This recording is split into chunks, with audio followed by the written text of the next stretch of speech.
आज 23 डिसेंबर म्हणजेच राष्ट्रीय शेतकरी दिवस। भारताचे माजी पंतप्रधान तथा ज्येष्ठ शेतकरी नेते चौधरी चरण सिंग यांच्या जयंतीनिमित्त हा दिवस राष्ट्रीय शेतकरी दिवस म्हणून पाळला जातो।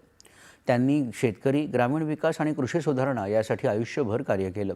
आपल्या जीवनात अन्न सुरक्षेसाठी आणि ग्रामीण विकासासाठी अखंड कार्य करणाऱ्या शेतकऱ्यांच्या योगदानाला अभिवादन करण्यासाठी आणि त्यांच्या कल्याणाप्रती जाणीवपूर्वक काम करण्यासाठी 2001 पासून राष्ट्रीय शेतकरी दिन साजरा केला जातो। उपमुख्यमंत्री अजित पवार यांनी राष्ट्रीय शेतकरी दिनानिमित्त प्रसारित केलेल्या संदेशात शेतकऱ्यांच्या अमूल्य योगदानाचा गौरव केला आहे। राष्ट्राचं आणि पिढ्यांचं सदैव भरणपोषण करणारे शेतकरी म्हणजे आपल्या अर्थव्यवस्थेचा कणाच असून आपल्या समाजाच्या शाश्वत अस्तित्वासाठी त्यांचं योगदान अमूल्य आहे, असं पवार यांनी म्हटलं आहे।